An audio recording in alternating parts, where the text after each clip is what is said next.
नमस्कार प्यारे दोस्तों, मैं अंकित निर्वाण आप सभी के लिए बड़ी खुशखबरी लेकर आया हूं रेलवे में सुनहरा मौका लेकर के।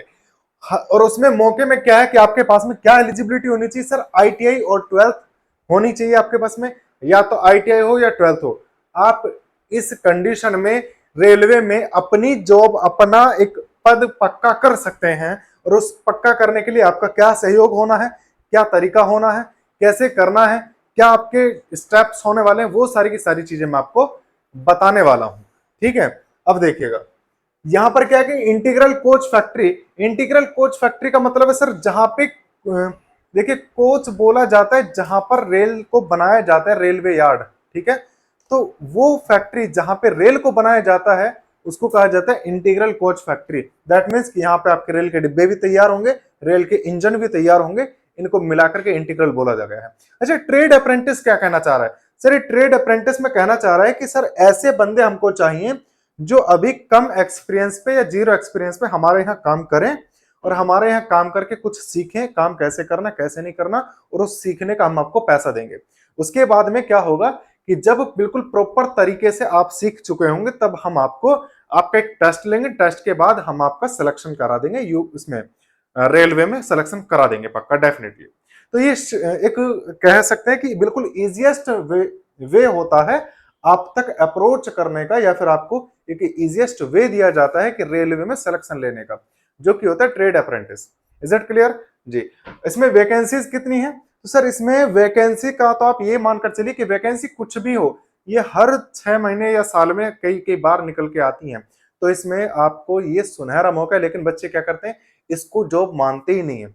वो ये सोचते हैं सर ये जॉब है ही नहीं। मैं आपको एक बात बता दूं भैया, रेलवे का एक बड़ा अच्छा सा पॉजिटिव फैक्टर होता है कि आप बस एक बार रेलवे के अंदर कदम रख लो, मात्र 2 से 3 साल के अंदर आप जीरो लेवल से यानी कि ग्रुप डी की नौकरी से आप स्टेशन मास्टर तक बन सकते हैं। आप ये समझ सकते हैं। लेकिन यहां पर क्या होगा कि जैसे मान के चलो आपने इंटीग्रल कोच फैक्ट्री में आपने ज्वाइन करा है, वहां पे आप पोस्टेड है, उसमें आप वर्क कर रहे हैं, वर्क का आपको एक एक्सपीरियंस लेटर मिलेगा, और उसी एक्सपीरियंस लेटर से आप आने वाले भविष्य में रेलवे से रिगार्डिंग जो भी कोई वैकेंसी होगी आप वहां पे अप्लाई कर सकते हैं। तो आपको कुछ ना कुछ छूट मिलती है, कभी 40% भी मिल जाती है, कभी 30% भी मिल जाती है। ठीक है, तो वैकेंसी जितनी भी हैं आप इनको बिल्कुल ये ना सोचे कि सर ये कम वैकेंसी है। ठीक है भैया जी। देखो 330 पोस्ट है टोटल, किसके लिए है सर? ये फ्रेशर के लिए है। अच्छा, सबसे पहला सवाल ये है कि सर यहाँ पे फ्रेशर क्या है और एक्स आईटीआई क्या है? ये किसको बोला गया है कि एक्स आईटीआई, किसको बोला गया है फ्रेशर? बच्चे जिसके पास में सिर्फ और सिर्फ 12th क्लास है, जिसके पास में सिर्फ 12th क्लास है पीसीएम में, है ना, उसको बोला गया है फ्रेशर। यानी कि उसके पास में कोई आईटीआई का वो नहीं है, सर्टिफिकेट नहीं है। अच्छा, यहाँ पे क्या है, 680 पोस्ट है एक्स आईटीआई के लिए। तो एक्स आईटीआई उनको बोला गया है जिनके पास में आईटीआई का एक जो डिप्लोमा होता है, जो उसका सर्टिफिकेट होता है, वो आपके पास में है, तब आप बोले जाएंगे एक्स आईटीआई। और अगर आपने सिर्फ 12th पास करके रखी है, कुछ नहीं करके रखा, तब आप बोले जाएंगे फ्रेशर है सर आप। इज इट क्लियर और नॉट? ज्यादा इसमें 3-5 करने नहीं है आपको, मैं सीधा सीधा यहाँ बता देता हूँ कितनी वैकेंसी है। 330 और 680 टोटल मिलाकर के आप बोलने वाले हैं कि सर 0, 0, 8 और 3 11, 11 और यहाँ पर हमारा 6, 3, 1, 10, 1010 पोस्ट है टोटल। हालांकि हमें टोटल से कोई लेना देना नहीं, हमें तो अपनी एक सीट पक्की करनी है और उस एक सीट से हमें लेना देना है। ठीक है, अब आगे की बात करते हैं, एज क्या होनी चाहिए। सर आप एक बात खुद सोचिए, जब किसी कंपनी को, किसी फैक्ट्री को, किसी जॉब अथॉरिटी को, है ना, प्रोवाइडर को आपका आप चाहिए हो, तो भैया नई से नई उम्र चाहिए उसको, है ना। तो आपकी एज क्या रखी है, इन्होंने क्या डिमांड करी है कि सर हमें 15 साल से लेकर के 24 साल तक का नौजवान युवक चाहिए अपने को। 15 साल से लेकर के 24 साल तक का नौजवान युवक, कहने का मतलब सर उसकी उम्र 21 जुलाई 2024 तक, सॉरी 21 जून, माफ कीजिएगा, जून है यहाँ पे, बाई मिस्टेक जुलाई हो गया है क्योंकि 21/6 लिखा था। हाँ देखिए, बाई मिस्टेक जुलाई हो गया। 21 जून 2024 तक आपकी उम्र 15 साल से लेकर 24 साल के बीच में होनी चाहिए।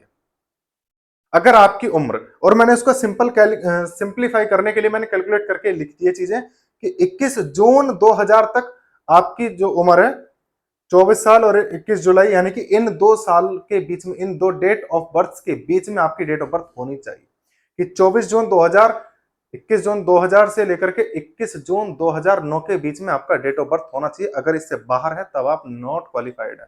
Is it clear? आगे की बात करते हैं कि सर इसमें और क्या क्या चीजें हैं। अच्छा, इसकी डेट्स क्या है, इसके एप्लीकेशन फॉर्म कब निकलेंगे, कब निकले थे, और आगे हम क्या इसमें बात करने वाले देखेंगे। एप्लीकेशन स्टार्ट होने वाला 22 मई से स्टार्ट हो चुका है। 22 मई से स्टार्ट हो चुका है।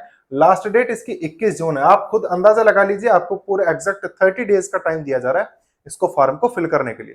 कितने दिन का? 30 दिन का टाइम दिया जा रहा है। एग्जाम डेट क्या है? तो सर क्या वास्तव में एग्जाम होगा या फिर मेरिट बेस है? मैं आपको बता देता हूं बेटा क्या है कि इसका मेरिट बेस होने वाला है। अगर मेरिट में इनको कोई प्रॉब्लम होती है तो एक छोटा सा टेस्ट रखेंगे और उस टेस्ट में जो भी मेरिट बनेगी उस मेरिट के बेसिस पर ये आपको सेलेक्ट करेंगे। ठीक है। अच्छा, सेलेक्ट करने का तरीका क्या रहने वाला है इसके बारे में हम बाद में बात करेंगे, अभी थोड़ी देर बाद।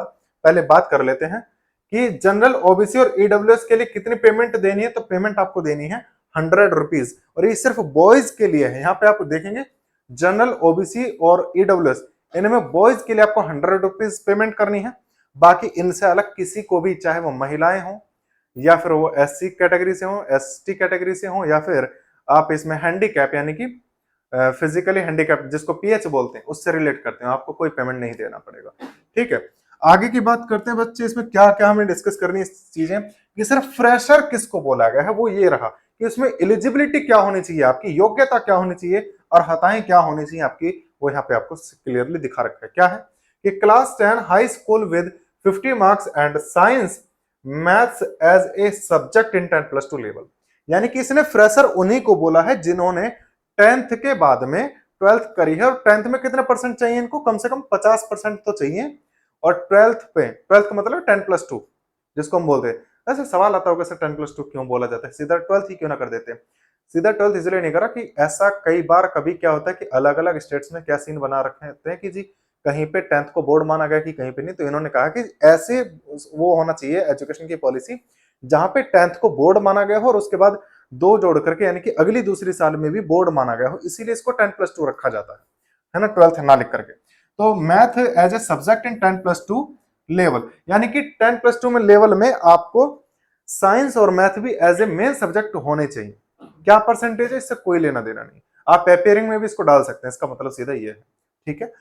एक्स आईटीआई की मैं बात करूं, एक्स आईटीआई किसको बोलेंगे सर? जिसके पास में class 10 high school with 50% marks and ITI certificate in related trade. मानकर चलो आपने मैकेनिक ट्रेड से आईटीआई करी है, तो आपके पास में मैकेनिक ट्रेड से आईटीआई का डिप्लोमा आपके पास में होना चाहिए या फिर सर्टिफिकेट होना चाहिए, ताकि आप ये प्रूफ दिखा सको कि हाँ जी बाबूजी मैंने क्या करा है, आईटीआई करके रखी है मैंने। ठीक है। और आप यकीन दिला सको, विश्वास दिला सको। और आपके कितने परसेंट होने चाहिए 10th क्लास में? सर 50%, तो दोनों केसेस में आपको कंपलसरी है 10th क्लास में। Is it clear? अब बात करते हैं सर आपका सिलेक्शन का जो प्रोसीजर होने वाला है। तो सिलेक्शन का प्रोसीजर किस बेसिस पर होगा, कैसे होने वाला है, इसको हम एक बार डिस्कस कर लेते हैं। सिलेक्शन के प्रोसेस के लिए आपका अगर रिटन टेस्ट ये कराते हैं या नहीं कराते इसके बारे में इन्होंने अभी कोई भी इंफॉर्मेशन नहीं दी है, लेकिन इन्होंने ये बोला है कि हम टेस्ट कराएं या मेरिट के बेस पे करें, दोनों केसेस में फाइनली लगनी मेरिट ही है। और उस मेरिट में सिलेक्शन किस तरीके से होना है कि जब अगर मेरिट में 10th क्लास में जो आपके नंबर हैं, 10th क्लास में जो नंबर है उनके बेसिस पर आपकी मेरिट लगने वाली है, चाहे वो फ्रेशर हो चाहे वो एक्स आईटीआई हो। 10th क्लास में मान करके चलो एक बच्चे के नंबर है 73%, 73.5, और एक के परसेंट है 60%। तो ये क्या करेंगे रेलवे वाले, एक अपनी तरफ से, एक मिनट ये विजिबल नहीं है, मैं इसको दूसरा कर देता हूं, ये कलर ले लेते हैं। देखो 73.5 और 60%, ये 2% है। एक बच्चे अलग अलग दो बच्चे हैं, उनमें से एक के पास इतना, एक के पास इतने परसेंट। अच्छा, इन्होंने क्या करना है कि अपनी तरफ से इन्होंने क्राइटेरिया सेट कर दिया कि सर हम जो है ना 50% से ऊपर का लेंगे। अच्छा, 50% से ये भी ऊपर है, ये भी ऊपर है, किसी के आए 49.9%, सर वो डिस्क्वालिफाइड हो जाएगा, पहले ही बाहर, उसको लेंगे ही नहीं, उसको कंसिडर ही नहीं करेंगे, फॉर्म ही फिल नहीं होगा। अच्छा, 50 के ऊपर जो सिलेक्शन हुआ है तो उनका क्या करेंगे, 10th के बेसिस पे मेरिट बनाई, सबसे ऊपर रखेंगे सर 10th क्लास में जिसके परसेंट सबसे ज्यादा होंगे उनको सबसे ऊपर रखेंगे। अच्छा, मान करके चलो कि इनकी पोस्ट पूरी ना हो पाई और परसेंटेज ज्यादा कम हो गए, है ना, और मानकर चलो कि जी 73.5% पे दो बच्चे आ गए, कि भाई एक के भी 73.5% और मेरे भी 73.5% है, तब कैसे हम डील करेंगे? तो इन्होंने साफ शब्दों में लिखा है कि अगर ऐसा कोई केस बनता है जहां पर मार्किंग स्कोर यानी कि परसेंटेज सेम बैठती है, तब वहां पे ये उसको प्रायोरिटी देंगे जिसने 12th करके रखी होगी, जिसने आईटीआई करके रखी होगी, 12th नहीं, जिसने आईटीआई कर रखी होगी उसको सबसे पहली प्रायोरिटी देने वाले हैं। अच्छा मान के चलो दो बंदे ऐसे आ गए जिन्होंने आईटीआई करके रखी है दोनों ने, और फिर भी उनकी 10th की परसेंटेज सेम है, तब ये एक फंडा लगाने वाले हैं, और वो फंडा क्या होगा कि जी भाई साहब जिसने 10th पहले करी है हम उसको प्रायोरिटी देंगे। मान कर चलो एक ने 2014 में करी है, एक ने 2016 में करी है, तो सर पहले किसने करी? सर 2014 वाले ने करी है, तो उसको प्रायोरिटी पहले देंगे, 2016 वाले को बाद में देंगे, उसका नाम मतलब सेकंड नंबर पे आ जाएगा। कहने का मतलब इतना है, प्राथमिकता के आधार पे हम काम करेंगे यहाँ पे। तो ये बड़ा आसान तरीका है रेलवे में अपना पैर जमाने का, अपना कदम बढ़ाने का। तो मेरी सलाह तो आप सभी से यही है कि अगर आपने आईटीआई कर रखी है या फिर आपने हाल ही में 12th पास करी है, तो आप एक बार जरूर आजमाएं, क्योंकि कुछ नहीं से कुछ वाला, और ये एक ऐसी चीज है जिसको संस्था का भी बंद नहीं होने वाली, क्योंकि रेलवे सबसे ज्यादा ऑफरिंग करती है जॉब्स को।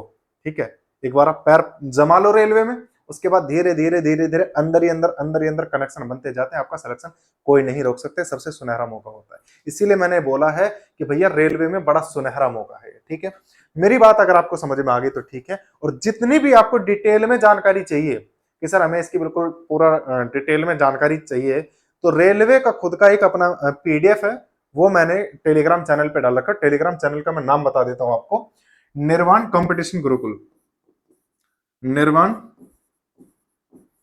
कॉम्पिटिटिव